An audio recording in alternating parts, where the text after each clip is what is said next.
Amaaraa tokko tokko keessatti itti fufuusaa jiraattonni ibsanii jiru. Godina Goojjam Bahaa magaalaa Dabra Maarqos Finoota Salaam keessatti, godina Gondar Kaabaa magaalaa Dabra Taaboor keessatti sanbata irraa eegalee walitti dhukaasii akka ture lammiiwwan lakkoofsi isaanii hin beekamin ajjeefamus jiraattonni raadiyoo sagalee Ameerikaaf himanii jiru.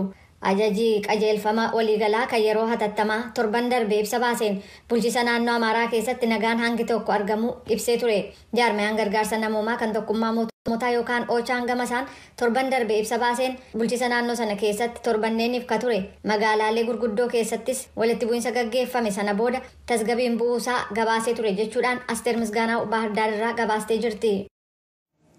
Godina Gaammoo naannoo Arbaa Mincitti walitti bu'iinsa uumameen namoonni 105 hidhamu jiraattonni naannoof maatiin VOF ibsanii jiru.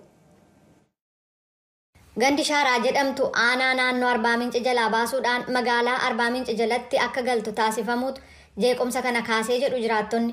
Walitti bu'iinsa kanaan namoonni lakkoofsaan baay'ee ta'e ajjeefamuuf madaa'u ogeessi fayyaa hospitaalarraa akkasumas jiraattonni gandeen Shaaraa ibsanii jiru. Namoota mormii kana irratti hirmaatan irratti sarbama mirga namoomaa raawwatamuu fi kanneen hidhaman keessaa tokko immoo wal'aansa fayyaa akka hin arganne dhorkamuu isaanii akkasumas ganda sana keessatti sochii ramaddii daangeffamuu jiraattonni ibsan. Jiraattonni akka jedhanitti namni 18 ajjeefamuu fi 20 madaa'uu dubbatu. Aangoota godina Gaamoo biraa deebii argachuuf yaaliin taasise kan hin milkoofneef oduu gabaasaan raadiyoo sagalee Ameerikaa hagayya 13 darbe kan bu'uurfame bulchiinsa Itoophiyaa kibbaa caasaa waan hin qabneef jecha deebii argachuun hin danda'amne jedhee jira. Garuu waajjirri kominikeeshinii kan godinaa torban darbe humna nagaa kabachiisu kan godinaa waabeeffachuun gabaasa baaseen sirna heeraan ijaaramee fi nageenya naannoo sanaa dhabamsiisuuf humna socho'u to'annaa jala oolchuuf jecha tarkaanfii fudhatameen lubbuu namoota lakkoofsaan hanga tokkoo darbuu fi qabeenyaan barbadaa'uusaa ibsuun isaanii yaadatama. Gama kaaniin paartiin Deemokiraatawaa Gaamoo ibsa baaseen humnootiin mootummaa humna waliin ginneen tarkaanfii humnaa fudhatan jechuudhaan bulchiisa naannoo sanaa himatee jira jechuudhaan Yoonaataan Zabdiyoos gabaasee jira. Masrii Itoophiyaa fi Sudaan hidha guddicha falmisiisaa ta'e kan Itoophiyaan laga Abbayyaa irratti ijaaraa jirtu ilaalchisee waggoota dheeraadhaaf marii geggeeffamaa ture dilbata kaleessaa deebi'anii eegaluu isaanii aangawoonni himanii jiru. Jaallanne. Mariin kun deebi'ee eegalamuun erga pireezidaantiin Masrii Abdul Fattah Al-Siisii fi muummichi ministeera Itoophiyaa Abiy Ahmed hojii ijaarsa hidha kanaa kan doolaara biliyoona 4.6 baasisuu irratti waliigaltee irra ga'uudhaaf kaayyoo qabaachuu isaanii ji'a darbee eega dubbatanii booda lagna Abbayyaa osoo gara Masrii kaabaa keessa darbee gara galaana Meeditiraaniyaanitti marfatiin dura magaalaa galma mootummaa Sudaan Kaartuum keessatti Abbayya Sa'adii waliin walitti dabalama. Masriin hidhichi fedhii ishee tilmaama keessa osoo hin galchiin yoo ijaarame dhiibbaa hamaa geessisa sodaa jedhu qabdi. Kun balaa dhaabbataadhas jettee jirti. Biyya addunyaarra jiran kanneen kan Arabaa ta'an keessa baay'ina lakkoofsa uummataa guddaa ka qabdu Masriin qonnaa fi namoota ishee miliyoona 100 ol ta'aniif bishaan dhiyeessuuf guutummaatti jechuun haala danda'amuun laga Abbayyaa irratti hirkattee jirti. Lagna Abbayyaa kan harka 85 ta'u immoo maddisaa Itoophiyaa keessaati. Ministeerri hojii jal'isii kan Masrii akka ibsanitti marii marsaa haaraa kun Kaayiroo keessatti gaggeeffame. Ministeerri jal'isii Haanii Sawilam akka jedhanitti Masriin akkaataa hidhi kun itti hojjetamuu fi bishaanis itti guutamu irratti waliigaltee deeggarsa seeraa qabu barbaaddi.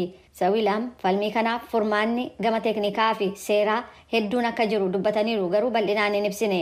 Mootummaan Itoophiyaa osoo waliigaltee irra hin ga'amiin hidha Abbayyaa bishaan guutuu erga jalqabee booda Kaayiroo fi Finfinnee gidduutti wal dhabdee cimaan uumame. Hoogganaan waraana Sudaan Abdul Fattah Al-Burhaan dilbata kaleessaa magaalaa handaara galaanaa Poort Sudaan jedhamtu keessaa kan seenan yoo ta'u biyyattiin waraana ji'oota 4f gamlameen biyyattii gidduutti geggeeffamerraa kaka'ee raafamaa jirti. Ammas jaalanne.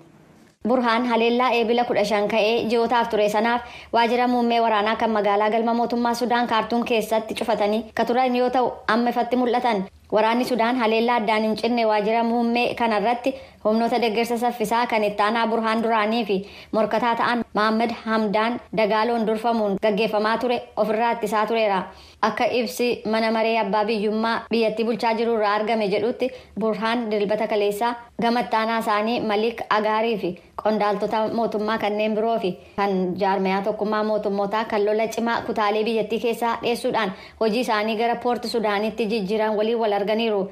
Tilmaamni lakkoofsa namoota walitti bu'iinsa kanaan dhumanii kan ilaaleen piroojeektiin hundeeffamerraa odeeffannoon jiru akka agarsiisutti waldhabdee kanaan namoonni gara 5,000tti tilmaamaman ajjeefamaniiru.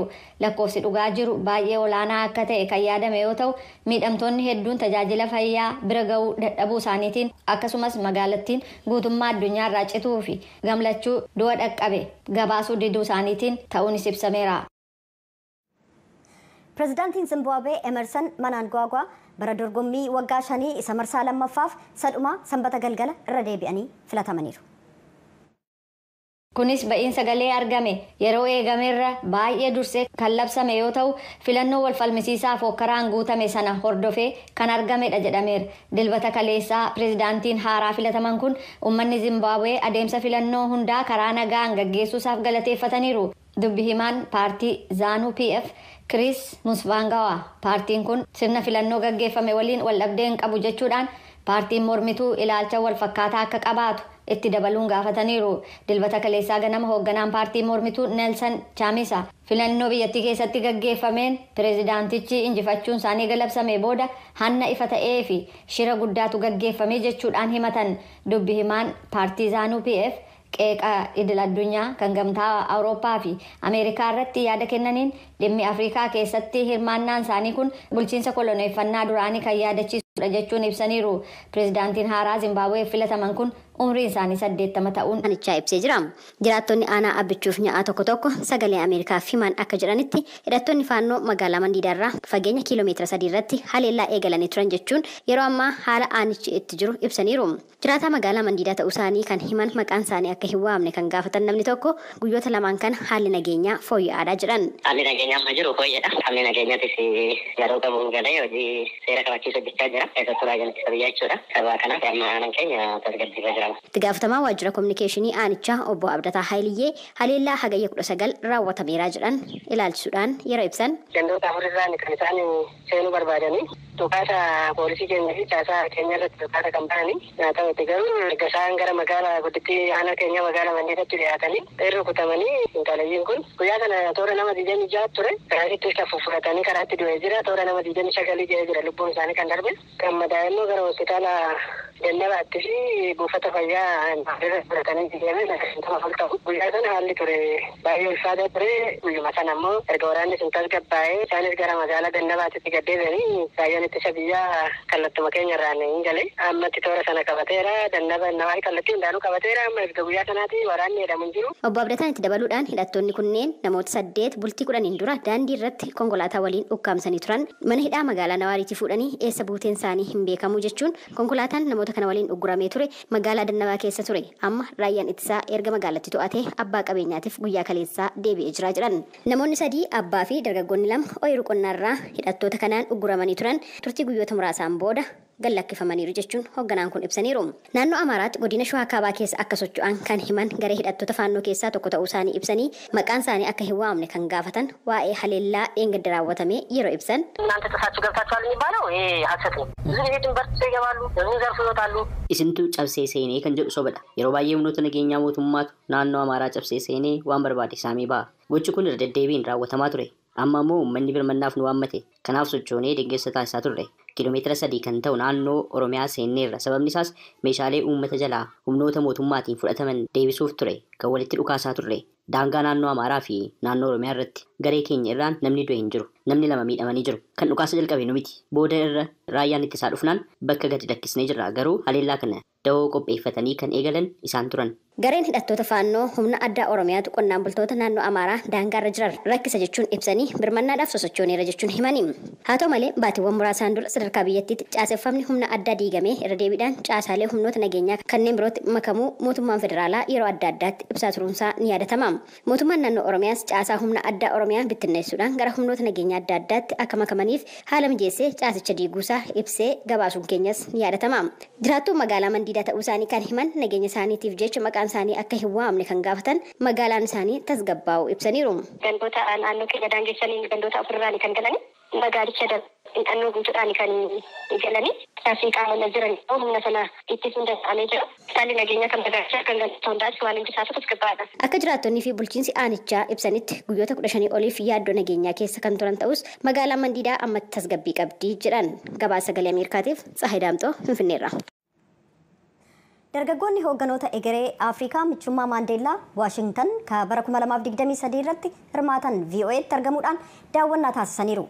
Turtii dhaabbilee garaagaraa keessaa torbannoota 6 turan keessattis muuxannoo hojii isaaniif isaan fayyadu argachuu isaanii himu.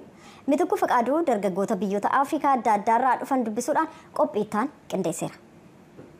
Yaa'iin dargaggoota hooggantoota egeree Afrikaa michummaa Maandeellaa Waashingtan kan maqaa yaalii Young African Leaders Initiative jedhamuun waamamu kan bara 2023 dargaggoota biyyoota Afrikaa irraa dhufan 700 ol hirmaachise magaalaa Washington United Statesitti gaggeeffamaa ture. Dargaggoonni hooggantoota egeree Afrikaa kunneen yaa'ii yaalii irratti hirmaachuun cinattis dhaabbata sagalee Ameerikaa akka daawwataniif affeerraan taasifamee fi daawwataniiru. Young African Leaders.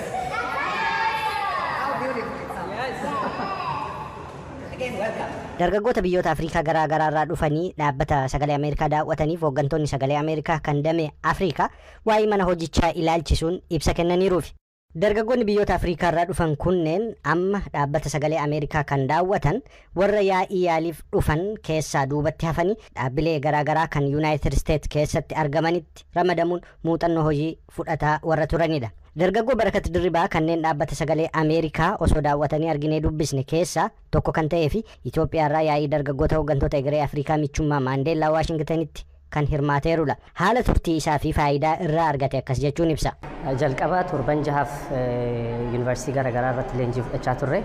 Amma immoo torban darban afuriif dhaabbilee Ameerikaa keessatti argaman keessatti ramadamnee hojii hojjechaa muuxannoo argachaa fi dhaabbilee kanneen irraa akkaataa itti hojjetan hojii isaanii garaagaraa irraa barachaa turre. Wanta yaade caala wanta hedduun argadhasti gama hojii koo waliin wanta wal qabatuun ta'ee sanaan alas. Dargaggeettiin biraa biyya Moozaambiik irraa dhufuu nutti himte Aliizaa Jamaal dhaabbilee garaagaraatti ramadamnee turtii torbaanota ja'aaf as turre keessatti muuxannoo hedduu arganneerraa jetti. Ani fakkeenyaaf namoota koongireesii baay'ee waliin wal argee haala siyaasa Ameerikaa fi hariiroo keessoo isheetti qabdu akkasumas biyyoota biroo waliin qabdurraa muuxannoo guddaa argachuu danda'eera jetti. Gaaffii muuxannoon ati amma argatte kun gaafa gara biyya keetti deebitu hojii hojjettuuf faayidaa siif qabaa jedhamtee gaafatamteef Aliizaan akkas jechuun deebisti. Yeah, 100%. I think particularly for me, I've been involved within the internship in decision-making processes that will directly reflect the region that I work in. Addatti anaaf immoo yeroon muuxannoo hojii kanan fudhataa ture qaamolee seeratuman koongireesii irraati. Inni kun immoo isa kallattiin naannoo kiyyaas ta'e biyya ani itti hojjedhu tuquu jechuudha. Ani immoo yeroo ammaa biyya